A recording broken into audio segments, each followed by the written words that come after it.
The San Antonio Spurs refusing to put certain players in a trade. That's right, even for Giannis Antetokounmpo. Could they now miss out on the Greek Freak as a result? And are they making a huge mistake? Plus, the Phoenix Suns, hindsight being 2020, looks like they should have done a deal that was on the table back at the trade deadline. We'll talk about that. And the Mavs suffer another big loss, and this time it's for the season. I'm Trevor Lane. This is the Basketball Bulletin. Make sure you subscribe right here. We've told you guys about our quest to get to 40,000 subscribers by 2026. Still, 70% of you watching are not subscribed. Help us out. Let's fix that. Hit that subscribe button. Joining me is Donnie Freeman.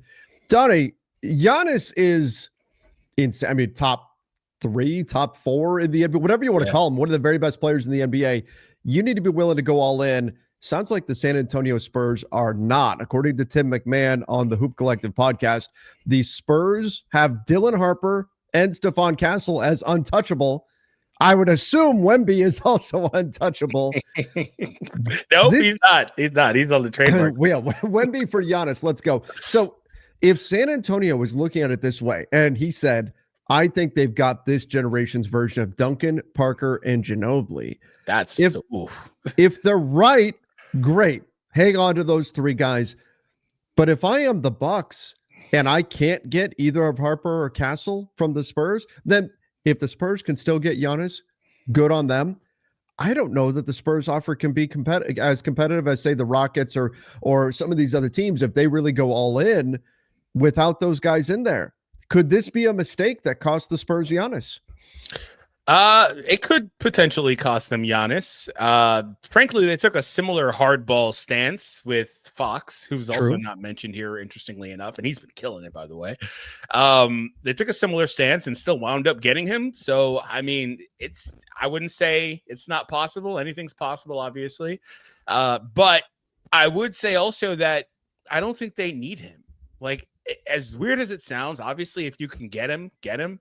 But their timeline is so long. If they truly view these 3 to be that, which was a dynasty, by the way, like I understand the instant gratification and like it's insane putting him with Wemby and what that could look like in theory, all that stuff. But if you believe that, then I think it's fair to stand by your guns because you have a very long runway. These guys are young, man. You could have these guys locked up for the next decade plus. And just run the NBA. And that's, well, I don't want to say run the NBA. the Thunder would have something to say about that. The Thunder are right there. And who knows what happens with a couple other teams, but you could be in the mix for a very long time, right? So I understand it. But it's a bit of a waste for sure because Giannis is here. He's ready now. And I can understand not wanting to give them up. But at the same time, I'm speaking in a hypothetical. You may be better off by pulling that trade for the short-term window that you'd have for the next handful of years. I think that if you're looking at Harper and Castle as untouchable, plus Wemby is untouchable, and you're right, there's no mention of De'Aaron Fox there. So is Fox, not untouchable in that kind of a trade? And maybe it would make sense because of the presence of Castle and Harper. But if you're not willing to give up those guys in a deal, you are opening yourself up to the possibility that another offer does beat your offer. Now, the Spurs do have plenty of draft capital that they can put into a trade, but I don't know if a deal around Devin Vassell and De'Aaron Fox is as compelling as what some other teams can put together. And who knows if they would even combine those 2 guys. If the Spurs still get Giannis, oh my God, that's the cherry on top, right? That is having your cake and eating it too. You get to keep all of your young guys essentially that have significant value and still get Giannis Antetokounmpo, which, as you said, is kind of what they did in the De'Aaron Fox situation. But looking at the draft capital that they've got, they do have the Atlanta Hawks pick this year in a pick swap. They do have a first from Atlanta next year. They've got a first coming from Boston. That's not projected to be great, but they also have a swap coming from Dallas or Minnesota in 2030. So there is, and then a swap coming from Sacramento in 2031. There is some value that can still be provided in terms of draft capital. But in my mind, if other teams go all in and Castle and Harper are not available, I think the Spurs offer falls short of what the Hawks can put together, potentially if they're giving up their draft pick that they've got from the Pels, which we'll talk about in a minute.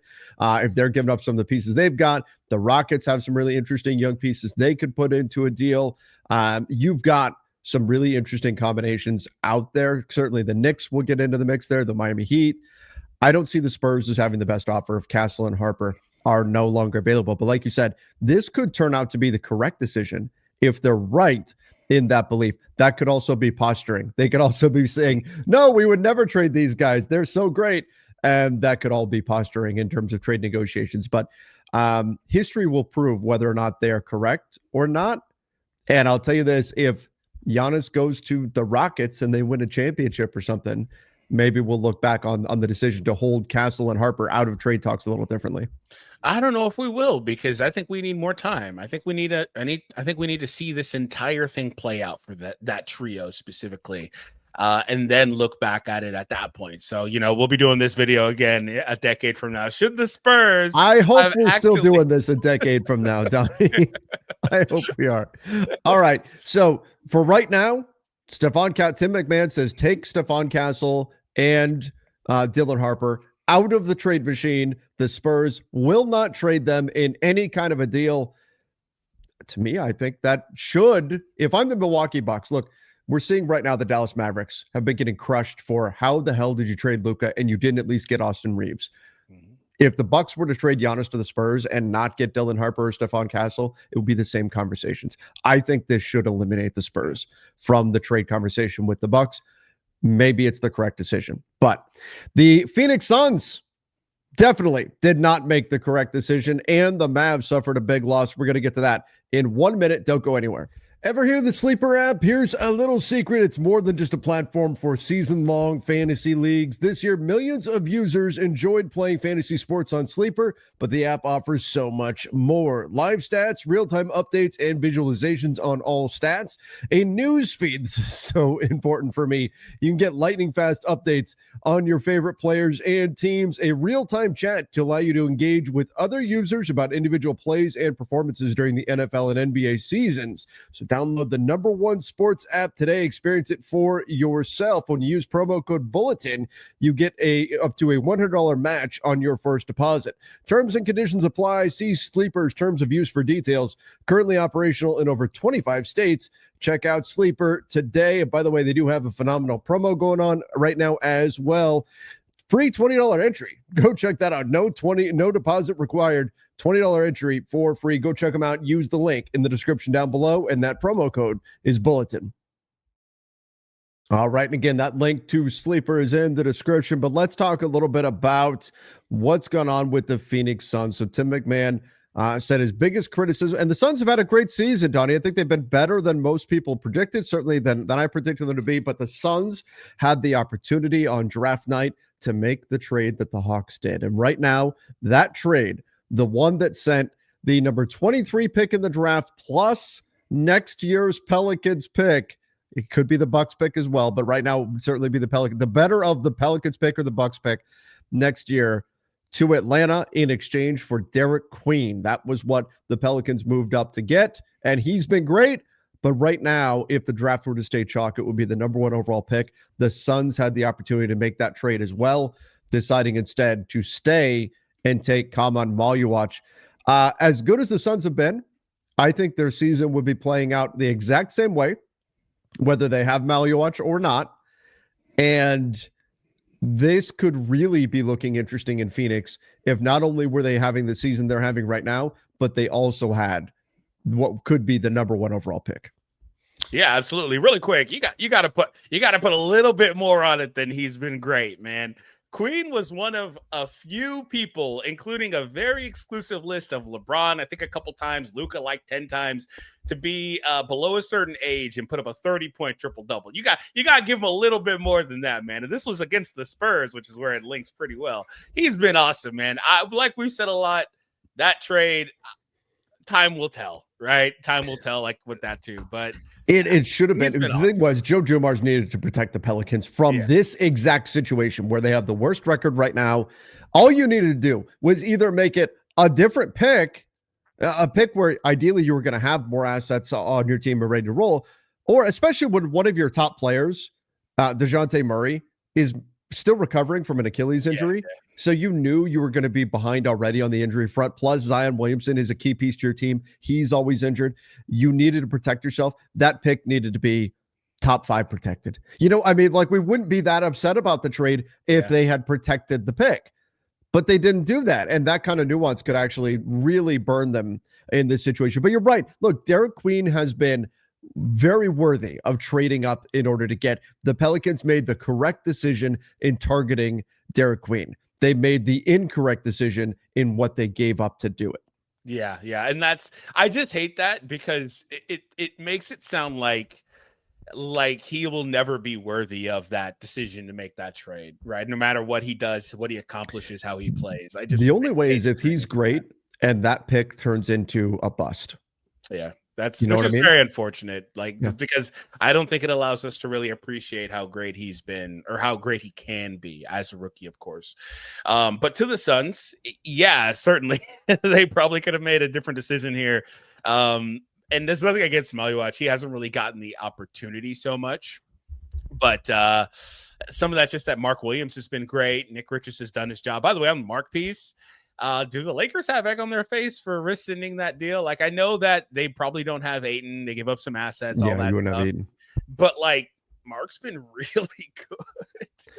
So I wonder about that. And Dalton's not playing. But nonetheless, though, the Suns have a lot of bigs. So it probably would have been better if they made a different decision there.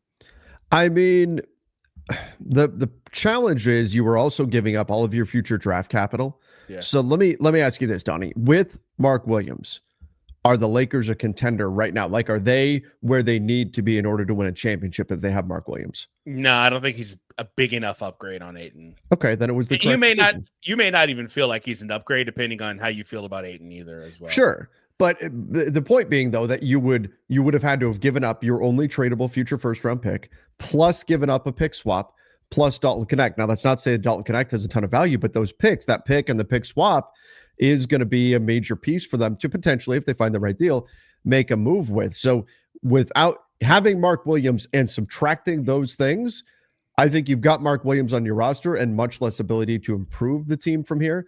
But on top of that, the bigger piece too, and not to relitigate the whole Lakers Mark Williams thing, they just didn't believe that he was going to be able to stay healthy long term. He's been, though, that's this year. That's my question, though. Yeah, he has been, but I think it was more of a long term, because they're going to have to pay him on his next deal. It was, do we believe he's going to be healthy for the next 5 years?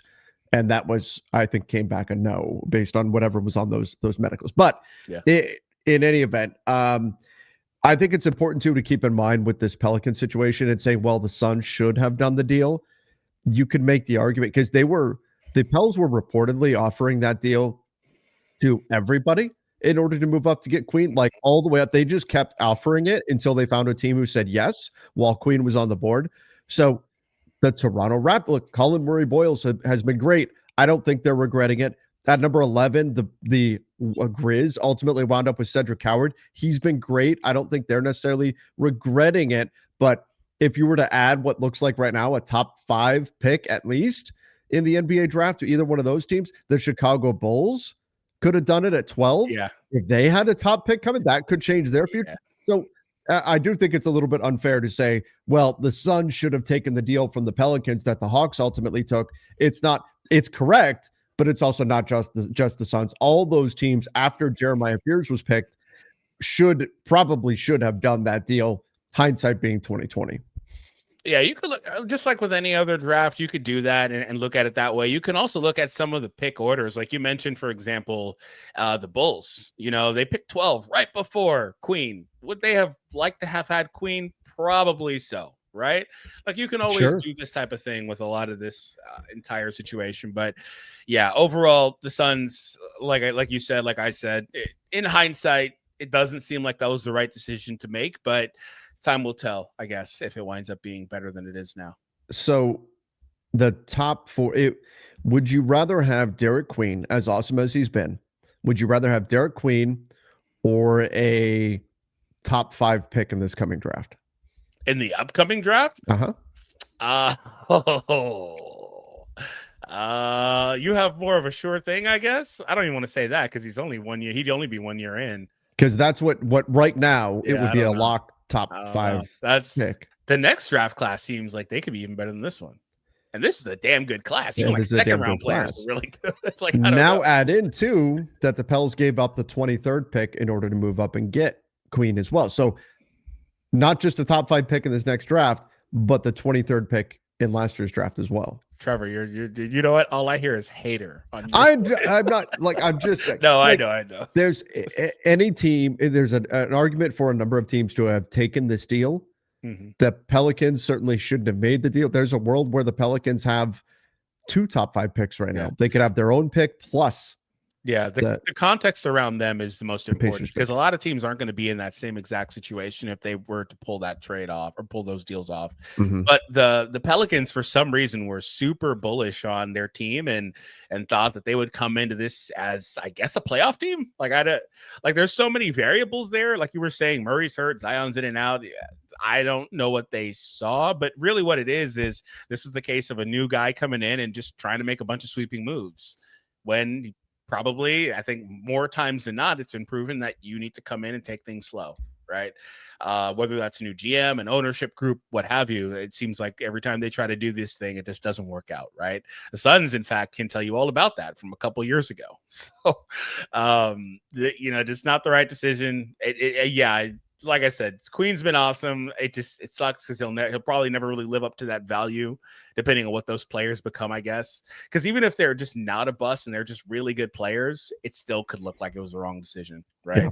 So, I mean, it's hard for the Suns not to look at it right now too and think what could have been. Like, they could be above 500 right now, 14-10, the 7th seed. Things are looking up, and have a top 5 pick coming. But man, next year seems interesting, man. I guess it depends on that class, but next year seems really good. Like, it seems like there's a lot of quality players in that draft.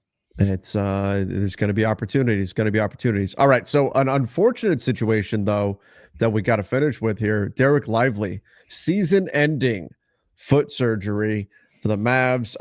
Donnie, is this a red flag now for Derek Lively, who is routinely missing games? This is what he's played now. He'll finish this season with 7 games played. Last season, 36 games played. His rookie season, 55 games played. So he is averaging well under half of his of games played for his career right now. Yeah, that's just that man. That's I no words, man. Like, it's unfortunate because he is so good when he's out there able to play, and when he's got an elite playmaker with him to unlock him. Now, obviously, that was Luka. It doesn't have to be Luka. It could be just an above average playmaker that could set him up. Frankly, AD needs that also. But yeah, I think that is a red flag. I understand he's a good player when he's healthy, but health, like we've said with AD and several other guys, is the biggest determining factor, in terms of like whether or not you can be a part of a team's long-term plans and whether or not you've got trade value otherwise. Like, I think that this is going to really limit him overall in terms of the short term. Now, that doesn't mean he can't eventually get things right and be healthy, but I would be concerned, particularly also because he keeps having lower body injury issues. And you don't want to see these big guys with these lower body injuries, right? Foot, ankle, knee. These are all things that he's been dealing with. In just 2025, he's dealt with these all on the right side, by the way, right foot, right ankle, right knee. He had a calf injury back at Duke. He's had other minor injury issues like a hip, shoulder, neck. Like, it's kind of all over the place. So I would be very concerned about that if I were the Mavs or a team potentially looking at him, and maybe it adds more importance to keeping Gafford. So he is playing 40% once the season ends, 40% of his available games. Yeesh. Yeah, that's rough. That is certainly rough. So now what this means for the Mavs, I think the Mavs could very well take a step back if the value is right on Anthony Davis trades, Klay Thompson trades, Gafford trades. The Mavs could take. I don't think this should scare the Mavs off of trading Gafford. If the right deal is there, the right deal is there. Mm-hmm. And if they can put that in combination with an AD trade, and really a Klay trade, and really say, we're going to try to maximize this year's pick because we have this year's pick. We don't have control over our picks for a number of years after this. Yeah. Let's try to really kind of bottom out here and get a blue chip prospect in this year's draft to add to Cooper Flag, and that's what we're going to build around moving forward. So I don't think this should scare them away from trading Daniel Gafford, but they're also right on the edge. They've been playing much better. They're playing 500 basketball right now. They're on the outside just barely of the play-in right now. They're knocking on that door. So I think the potential is there for the Mavs over the next few weeks as we get into trade season they're going to have to pick a direction, right? They're going to have to decide, do we want to go for it or not? And some of that is going to be determined by what are teams offering? What are teams offering for AD? What are teams offering for Klay Thompson? Are these deals that make sense, or are you just trading the guy to trade the guy? If that's the case, okay, fine. We'll make the play-in tournament. We'll see what happens from there. We'll get a little extra revenue. Who knows? Maybe we'll luck out in the lottery again, and then let's move forward. And then maybe we find a better trade for these guys over the summer or whatever. But I do think there's a path for the Mavs where they can say, let's get a bunch of picks and young talent and stuff. As much, maybe a bunch is too much, but for AD, for Klay, Gafford, whatever we can get, those types of players. And then we've got a core moving forward of, we're probably going to hang on to Kyrie until he rehabs his value, but maybe long term. And then we've got Cooper Flagg, PJ Washington, Max Christie, Najee Marshall. Let's build forward around all of those things, plus a nice high draft pick. And that, I think, could be also a very bright future for the Mavs. So they're going to be fascinated to watch. This lively situation, though, makes it so if they decide to go down the path of, we're going to continue to try to win this season, I do think it makes it more difficult to trade Gafford. Yeah, I think that is certainly something that they have to consider there also. You brought up the Mavs and how they've been playing. I did a video on them the other day, and it's been pretty interesting. You said that they're playing about 500. I wanted to ask if you know why that's been the case. There's a number of reasons, but some of them really stand out. Well, Cooper Flagg has been significantly better. Correct. He's been really Klay Thompson has been shooting the ball much better. Mm-hmm. You added in those things, and our friend D'Angelo Russell hasn't been playing quite as much. Although there is the clip going around of him getting iced out in the corner and then shooting an imaginary basketball. Yeah. I don't know if you saw that. Why else? Why else are the Mavs playing because of numerous things? But for example, Nembhard has been awesome for them. He has been. That's part of why D'Lo hasn't been playing as much. Absolutely, yeah, he's been awesome for them. I question whether or not he isn't just flat out their point guard of the future, which I think is interesting. Which is, when you look at it, when you take a step back, you've got Coop, who really came into his own in November. His averages went from like 15 points to now he's over like 17, I think 17, 6 and 3, something like that. And then he's obviously always been a really solid defensive player. So he's come into his own somewhere around like mid-November, started pretty slow, got a narrative on him. It's kind of hard to get those off of you. But he's been really good. And then Nembhard, you've got Christie, who's obviously been really good this season for them in his role. And then you factor in Lively. It's like all of a sudden I can see the bones of what this team could be if healthy and if they keep it together like 3-4 years from now as they age together as well. And maybe they need a couple more pieces, of course, but you can kind of see a version of this where this is like their team of the future, all kind of in waiting. But they've gotten improved play from a lot of these guys. Klay, like you said, he's turned the corner because, like we thought, the 20-something% shooter wasn't who he would be. Huge shock there, right? A guy with such a long history of being a great shooter was able to rebound and shoot better. But also, they've been playing AD at the 5. which is so funny. It's funny. The more things change, the more they stay the same, right? All of a sudden, there's several reasons like we just listed, but one of them is that AD has been at the center, and that has been unlocking him and the rest of the team. Aside from that clunker against OKC, AD's got a 29-point game, a 32-point game, a 17-17 game in there. Since he's come back. But he wants to be the 4.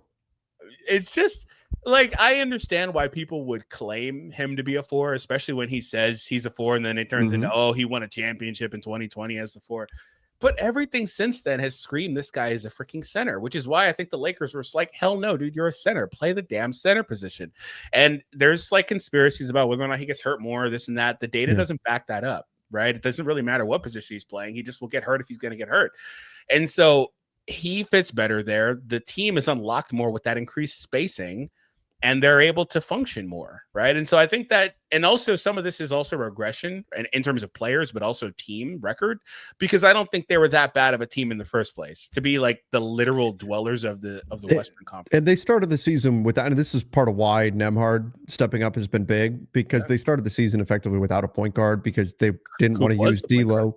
Yeah, and so now, Cooper Flagg was being run as the point guard. So now that you've got him in the mix, Williams has been good as well. D'Lo is, he had some DNPs. He was DNP low for a few games there. Now when he does play, he's just getting minutes in the teens. It's not, so they've moved on from the D'Angelo Russell's going to fill in for Kyrie type of experiment. And now they've got something here potentially moving forward. But with Lively out, I think that means more of AD at the 5. And I think more of things probably properly spaced. And things look up a little bit. In other words, Donnie, we're starting to see the vision. We're starting to see the vision for the Mavs future. The funny, yes, like I said, there is a team here underneath it where they get rid of these vets and bring another blue chip guy in with a high pick next year. You got Christie, you got Nembhard. These guys are like 21, 22. If Lively's ever able to be healthy, you've got him, you've got Cooper. Like there's something there, I think, brewing in the wings. They've got, I think, 1 or 2 other guys I like too.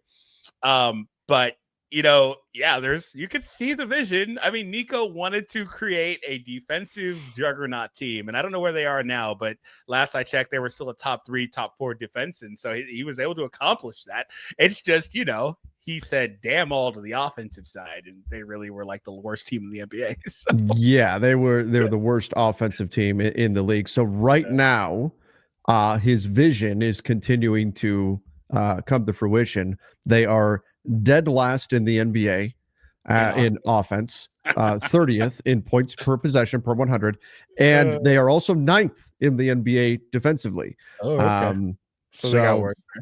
They were better. So that's where they're at. Their net differential is a minus 4.6 per 100 possessions. How's their rebounding? Because that's a big reason why they struggle in defense. Is they're terrible at rebounding. So rebounding the basketball, they've been overall pretty good. I'm trying to remember where I find that one in terms of their overall rebounding, but it's been, actually I can find it on NBA.com. But the rebounding, as I recall, has been pretty solid. Yeah, they weren't able to finish possessions last time I checked, and that was not helping their defensive rating. Wait, their rebounding should be good.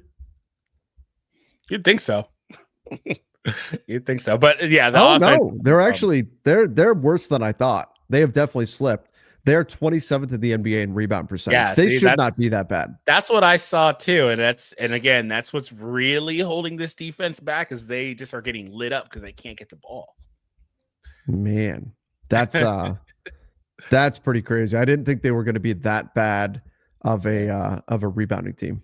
Yeah. So obviously Nico wasn't, we're not trying to say he was right. Don't kill us. It's just interesting to look at it, how it's all turned out. But I do think that they're better than a 9-16 team. Frankly, I thought they were better than like a 5-14 team or whatever the hell they were for a while there.